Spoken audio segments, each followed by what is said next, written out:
Welcome guys to our YouTube channel that is a wealth box. इस video में हम बात करेंगे रिसेंटली जो ट्वीट करा है सुचेता दलाल ने।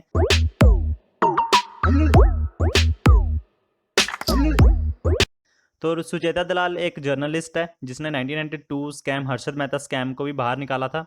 तो उन्होंने एक रिसेंटली ट्वीट करा है जिसमें आप देख सकते हो जैसा है कि एक outside the black box of the information available with the SEBI tracking system. मतलब वो ये बोलने की कोशिश कर रहे हैं कि एक और स्कैंडल होने वाला है। पिछले कुछ दिनों से हम भी देख रहे हैं कि जो मार्केट है बहुत ही ज्यादा ऊपर जा रही है, निफ्टी अपने हाईएस्ट पॉइंट्स को हिट कर रहा है। हालांकि अगर आप एक दो दिन से मार्केट को देखो तो वो डाउन जा रही है। कुछ स्टॉक्स हैं जिन्होंने बहुत ही अच्छा रिटर्न दिया है पिछले कुछ महीनों में, हालांकि उनका जो प्राइस है 85 से 150 तक पहुंच गया है। और इतना रिटर्न देना किसी भी एक स्टॉक के लिए थोड़ा सा मुश्किल होता है हमेशा ही। बट जैसे कि सुचिता दलाल जी ने ट्वीट करा है कि another scandal hard to prove outside the black box of the information available with the SEBI tracking system. मतलब एक अनदर स्कैंडल हो सकता है, मतलब एक मार्केट में डाउनफॉल शो हो सकता है कि जो सेबी का ट्रैकिंग सिस्टम है वो ये बता रहा है कि कुछ बबल्स हैं, जैसे कि आरबीआई ने भी बताया है कि जो बबल्स क्रिएट हो रहे हैं मार्केट में, तो हम सबको इस बबल से बच के रहना है। हम रिटेल इन्वेस्टर्स हैं, हम अगर ज़्यादा इन्वेस्ट कर देते हैं अपना पैसा तो हमारी सारी वेल्थ जा सकती है ऐसे टाइम में। तो जितने भी इन्वेस्टर्स हैं मैं उनको ये बोलूँगा कि आप जिस जिस स्टॉक में आपने इन्वेस्ट करके रखा है उनको ट्रैक करते रहिए। अगर आपको ऐसा लग रहा है कि इसकी मूवमेंट कुछ अकॉर्डिंग टू द मार्केट नहीं हो रही है तो आप उस इन्वेस्टमेंट में से निकल सकते हैं। तो उन्होंने बोला है SEBI tracking system is the return of an operator of the past who is relentlessly raising price of a one group. SEBI tracking system के अकॉर्डिंग जो पास्ट में भी कुछ स्कैम्स हुए थे, जैसे हमको पता है एक स्कैम 1992 में हुआ है और एक 2008 में भी स्कैम हुआ था, अगर आपको पता हो। तो उन्होंने बोला है कुछ ग्रुप्स हैं जो कि प्राइस को बहुत ही ज़्यादा ऊपर लेके जा रहे हैं, जो पास्ट में भी उन्होंने कुछ ऐसा कर दिया था। हालांकि अब हर्षद मेहता तो नहीं है, तो अब एक ही स्कैम बचा 2008 का स्कैम।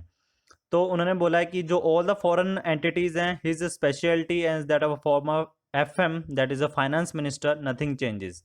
कि जैसे कि पहले होता था फॉरेन इन्वेस्टर के थ्रू प्राइस को इंक्रीज किया जाता था, फिर उनका प्रॉफिट निकाल के फिर से मार्केट को डाउनफॉल में लेके आया जा सकता था। तो अभी भी सिचुएशन वही बन रही है कि जो मार्केट है वो अपने हाईएस्ट पॉइंट्स को हिट कर चुकी है और जो 2008 का स्कैम था उसकी तरह एक डाउनफॉल शुरू हो सकता है अगर आप देखोगे। हालांकि हम बोल सकते हैं कि अगर थोड़े दिन ऐसा चलता रहा कि जैसे फॉरेन एंटिटीज, अगर इस ट्वीट्स को देख के उन्होंने क्या कह रहा, फॉरेन एंटिटीज के द्वारा थोड़ा और जो कैपिटल है वो इन्वेस्ट करवा दिया और मार्केट को फिर से पुश करना शुरू कर दिया, तो हम सोचेंगे कि ये ट्वीट गलत था। बट थोड़े दिनों बाद क्या होगा, वो अपना कैपिटल होगा, वो इन्वेस्टमेंट होगा, उसको निकाल लेंगे और फिर से डाउनफॉल शुरू हो जाएगा और किसी को कुछ पता भी नहीं लगेगा। जिसके बाद क्या होगा, सभी सोचेंगे हाँ वो ट्वीट सही था, और एंड में जब डाउनफॉल हो जाएगा, आधे से ज़्यादा पैसा आपका डूब जाएगा, तब आपको पता लगेगा कि हाँ ये ट्वीट सही था। तो अभी भी हम यही बोल रहे हैं कि अगर आपने जिसमें इन्वेस्टमेंट कर रखी है तो उस इन्वेस्टमेंट को आप फॉलो करते रहिए। अगर आपको लग रहा है नहीं ये मार्केट के अकॉर्डिंग नहीं जा रही है, अलग रिएक्ट कर रही है, तो आपको उस इन्वेस्टमेंट्स में से निकल जाना चाहिए। आपके पास बहुत सारे मौके आएंगे, अभी अगर हो सकता है ये मौका बन सकता है अगर डाउनफॉल क्रिएट हो गया। तो उन्होंने बोला his speciality and that of a former FM nothing changes. Farmer FM मतलब फाइनेंस मिनिस्टर उन्होंने करा था उस टाइम। हालांकि हम सभी जानते हैं, जो मैं नाम नहीं लेना चाहता, बट हम सभी जानते हैं जो 2008 में जो स्कैम हुआ था उस बंदे के बहुत सारा पॉलिटिकल लिंक्स थे, तभी इन्होंने एंड में लिख दिया कि नथिंग चेंजेस, वही चीज़ हिस्ट्री रिपीट करेगी। ये ट्वीट हुआ है, हम सभी रिटेल इन्वेस्टर्स हैं, हम सभी न्यूज़ वगैरह को देख के इन्वेस्टमेंट करते हैं अपनी। हालांकि लॉन्ग टर्म इन्वेस्टमेंट हमको न्यूज़ वगैरह देख के नहीं करनी चाहिए।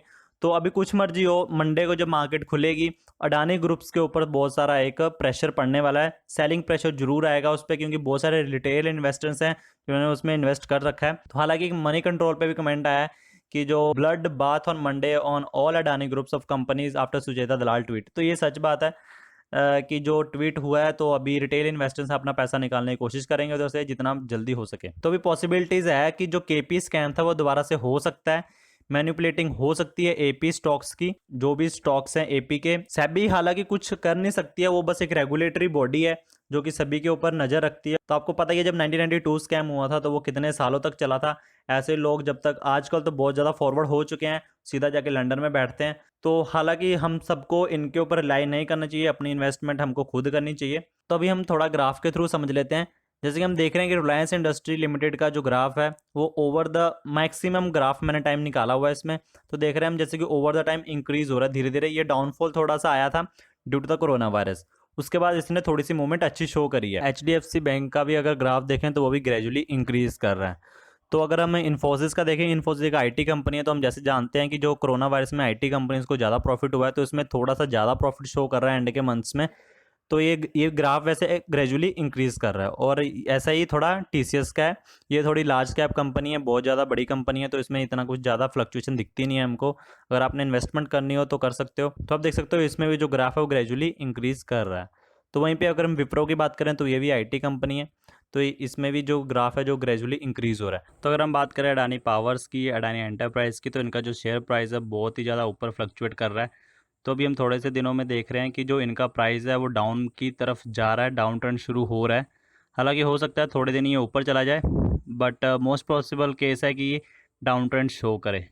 तो इतने इस वीडियो में अगर आप थोड़ा बहुत सतर्क रहेंगे अपनी इन्वेस्टमेंट को लेके तो आप ज़्यादा लॉस नहीं खाएंगे। होप कि आपको इस वीडियो से थोड़ी बहुत नॉलेज मिली हो, थोड़ा बहुत इंसाइट्स मिले हो अपनी इन्वेस्टमेंट्स को लेकर एंड इस स्कैम ट्वीट को लेकर। तो मेक श्योर आप इस चैनल को लाइक शेयर एंड सब्सक्राइब जरूर कर दें। Bye bye, take care.